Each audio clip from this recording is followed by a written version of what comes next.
Bonsoir tout le monde et bienvenue sur votre chaîne préférée, la chaîne YouTube de l'école EPAB d'assurance et de banque. Le sujet d'aujourd'hui est un sujet très important qui touche un domaine précis, à savoir le consulting en assurance. Bon, le consultant en assurance est peut-être une personne physique ou une personne morale qui est vu son expérience approfondie dans le domaine des assurances, est une personne qui est apte à donner son avis sur un cas d'espèce, un avis qui doit être motivé, clair, précis et cohérent sur l'état d'assurance d'une entreprise donnée. Les entreprises sont variées. Il y a les entreprises à caractère commercial, les entreprises à caractère industriel. Dans le projet assurance est diversifié. Bon, pour les assurances, il existe ce qu'on appelle des assurances obligatoires et des assurances qui sont facultatives. Bon, chaque entreprise réserve une marge ou bien des fonds destinés à la souscription d'un certain nombre de produits d'assurance pour assurer la sécurité de l'entreprise.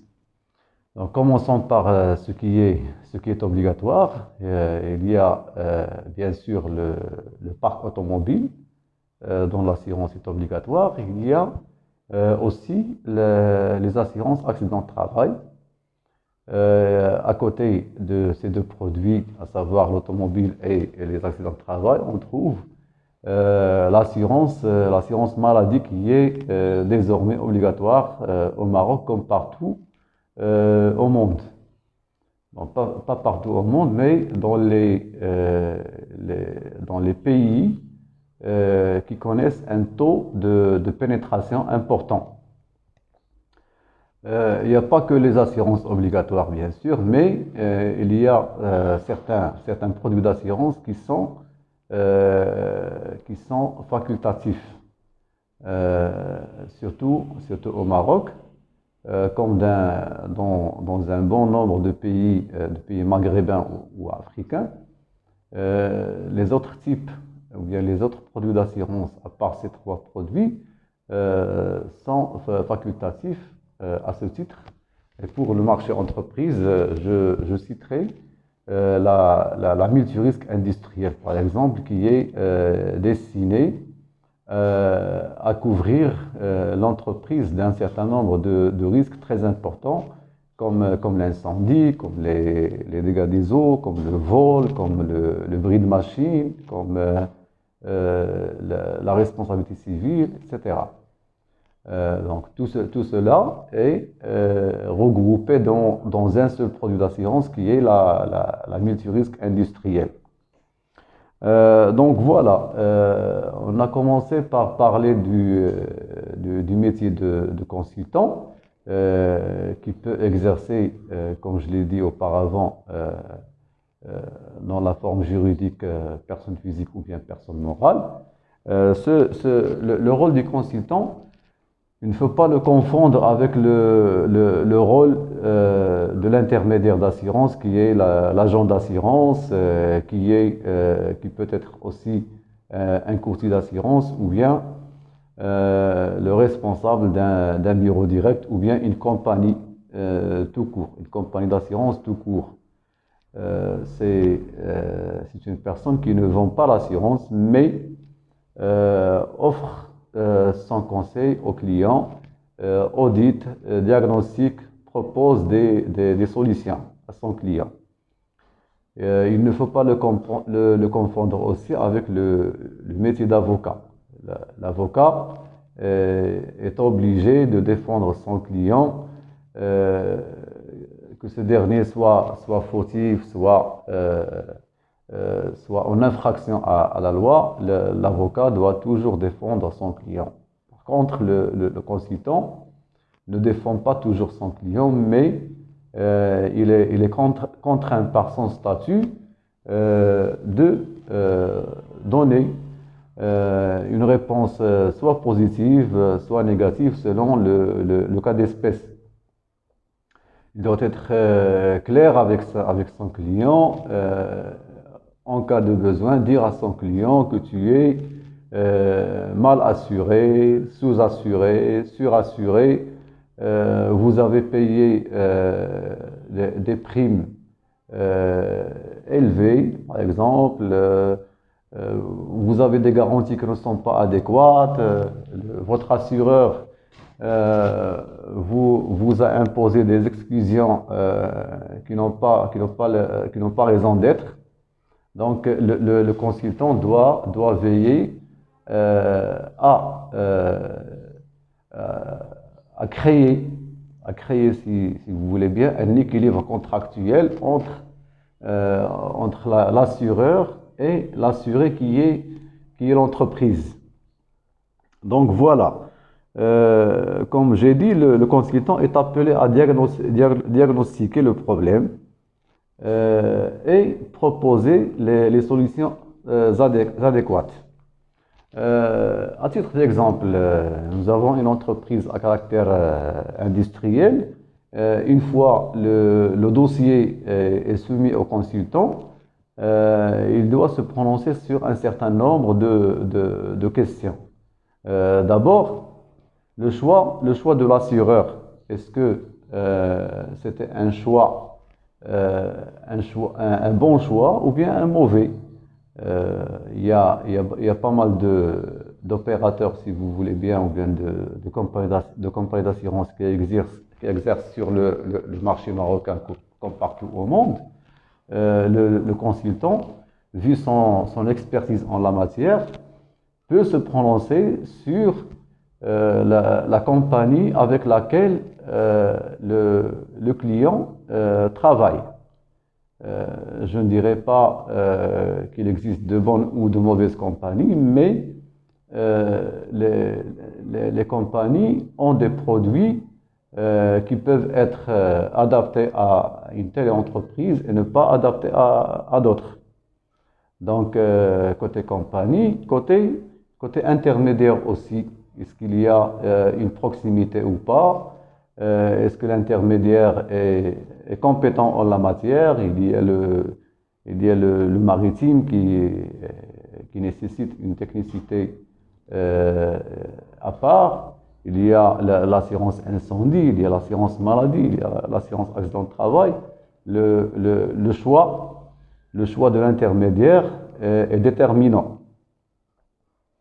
À côté de cela, le consultant en assurance doit se prononcer aussi sur l'existence ou pas au sein de l'entreprise d'un service dédié à la gestion du portefeuille assurance. Désormais, les entreprises qui se respectent ont créé au sein de leur service une cellule qui s'appelle la cellule assurance qui a pour mission de gérer le portefeuille assurance de l'entreprise. Donc, il faut voir d'abord si le service existe déjà. S'il n'existe pas, le consultant est dans l'obligation de conseiller son client de créer un service qui sera dédié à ce travail. Donc, quel est le rôle de ce service? Si jamais l'entreprise crée ce service, quel serait le rôle du chef de service et de l'équipe? D'abord, il y a le volet négociation des tarifs ou bien le choix des produits d'assurance adaptés à l'entreprise vu son activité. Le textile, c'est pas l'activité de la vente des produits alimentaires ou bien de l'import-export ou bien d'une agence, une agence de voyage, par exemple. Les activités, elles sont diverses et diversifiées et le service, bien la cellule assurance, doit être en mesure de distinguer entre tel produit et tel produit, le coût du produit d'assurance, bien sûr. À côté de cela, il y a surtout la négociation des garanties offertes par la compagnie ou bien par l'intermédiaire. Il serait capable aussi, si le chef de service est compétent, de négocier même les exclusions de garantie. Certaines compagnies, vu leur poids, vu le rapport de force contractuelle qui existe entre compagnie et client, comme vous le savez, le contrat d'assurance est un contrat d'adhésion. Du coup, l'assureur impose ses lois. Non, désormais, ce caractère d'adhésion a tendance à disparaître avec le temps et le client, c'est le client qui paye la prime, donc il doit imposer lui aussi ses règles et négocier les garanties, négocier les exclusions, négocier le tarif aussi et négocier même ou bien imposer à l'assureur un bon service après-vente. Donc, par service après-vente, on entend la gestion du sinistre.